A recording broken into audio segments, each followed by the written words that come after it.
ये जो लोग राधे राधे बोलते रहते हैं ना, अब वृंदावन जाओ राधे राधे, बरसाना जाओ राधे राधे, गोकुल जाओ राधे राधे, नंदगांव जाओ राधे राधे, हर जगह जिसको भी आवाज दो राधे राधे राधे राधे, बस यही आवाज कानों में पड़ती है। कभी सोचा है कि क्यों बोलते हैं राधे राधे? क्यों लोग बार बार कहते हैं राधे राधे? श्री कृष्ण के भी भक्त होंगे तो बोलेंगे राधे राधे। कभी जानने की कोशिश की है? तो ये प्रसंग सुनिए और जानिए कि क्यों कहते हैं राधे राधे। हरे कृष्ण दोस्तों, मैं हूं अनुज शर्मा। एक बार 3 साधु थे, 2 जवान थे, एक वृद्ध हो गए थे। जमुना किनारे बैठे थे, ठाकुर जी के अनन्य भक्त। पूरी जिंदगी सिर्फ कृष्ण कृष्ण कृष्ण कृष्ण कृष्ण कृष्ण कहते हुए निकल गई थी वृद्ध साधु की। बाकी 2 साधु जवान थे, उनके शिष्य थे, लेकिन तीनों ही अनन्य भक्त थे। एक दिन मन में विचार आया कि सब राधे राधे कहते हैं, हम कभी राधा रानी के महल नहीं गए, बरसाना नहीं गए। बरसाना चलते हैं। जो भिक्षा में मिल जाता था उसी से जीवन यापन करते थे। सच्चे भक्त थे। किसी ने दे दिया तो खा लिया, किसी ने नहीं दिया तो कोई बात नहीं। अब बरसाना जाने की बात थी तो वृद्ध साधु ने कहा, हमने सुना है कि वो राधा रानी का महल है ना, ऊंचाई पर है, बहुत सीढ़ियां चढ़नी पड़ती हैं। मेरे अंदर इतनी हिम्मत नहीं है कि इतनी सीढ़ियां चढ़कर ऊपर जाऊं। मैं तो यहीं से राधा रानी की मानसिक पूजा कर लूंगा, लेकिन तुम लोग जाकर जरूर आओ, तुम राधा रानी से मिलकर आओ। दोनों ने निर्णय लिया कि बरसाना जा रहे हैं, भिक्षा नहीं मांगेंगे। भिक्षा इसलिए नहीं मांगेंगे क्योंकि वो तो राधा रानी का घर है, वहां तो राधा रानी का महल है, और हम तो ठाकुर जी के भक्त हैं। तो दोनों साधु बरसाना की तरफ चल पड़े। चलते चलते बहुत देर हो गई, भूख भी लगी थी। अब कोई देता था कुछ तो खा लेते थे, नहीं तो नहीं खाते थे। तो पहले साधु ने दूसरे से कहा, भूख लगी है, क्या करें, किसी से मांगे? तो दूसरे ने कहा, नहीं, अरे हम ठाकुर जी के यहां से आए हैं, राधा रानी के मेहमान हैं, राधा रानी खुद इंतजाम करेगी, हम क्यों मांगे किसी से, हम तो मेहमान हैं ना।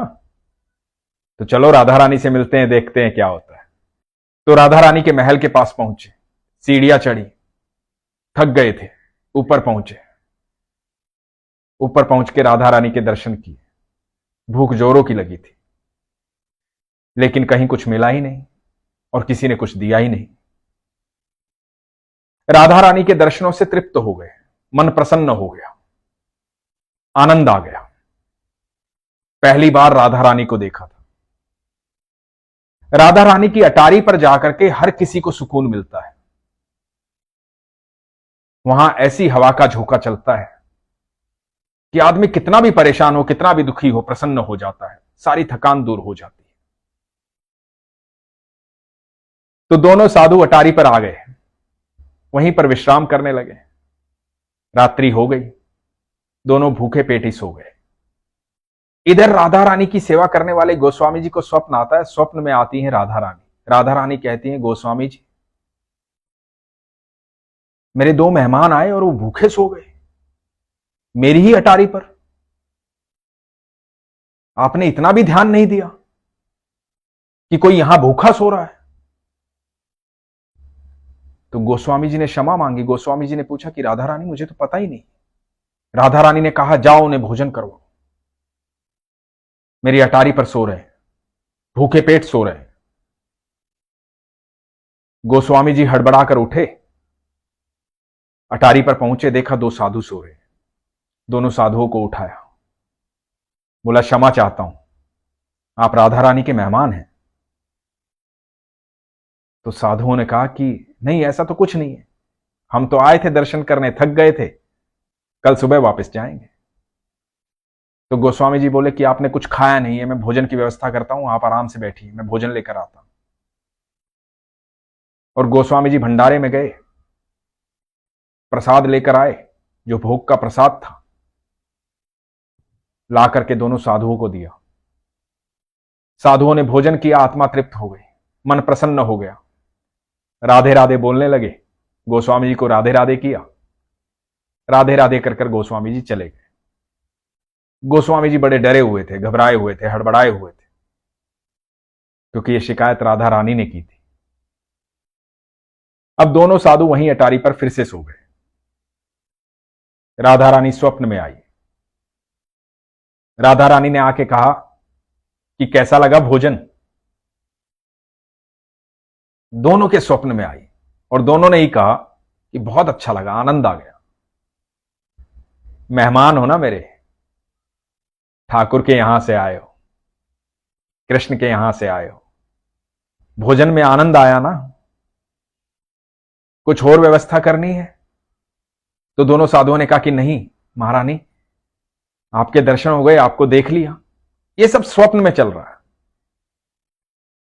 तो राधा रानी ने कहा कि गोस्वामी जी भूल गए, भोजन के पश्चात पान नहीं दिया आपको, मेरे भोग में पान जो चढ़ा था उस पान का बीड़ा आपको नहीं दिया, ये पान भी ले लो, पान ग्रहण करो, आप मेरे मेहमान हो।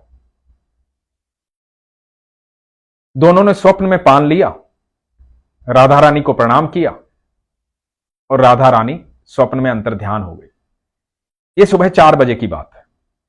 दोनों की एक साथ निंद्रा खुली। दोनों ने एक दूसरे की तरफ देखा। दोनों के मुख से निकला, राधा रानी आई थी स्वप्न में, पान दिया, और दोनों ने देखा कि जहां वो सो रहे थे वहीं पर पान रखे हुए थे। वो पान जो राधा रानी ने स्वप्न में दिए थे। पान ग्रहण किया, जोर से राधे राधे चिल्लाए। उसके बाद कभी लौटकर वहां से नहीं आए, बस राधा के होकर रह गए। ऐसी महिमा है मेरी राधा रानी की, ऐसी मेहमान नवाजी की। उन्होंने तो मजाक में कहा था कि हम राधा रानी के मेहमान हैं, कृष्ण के यहां से जा रहे हैं,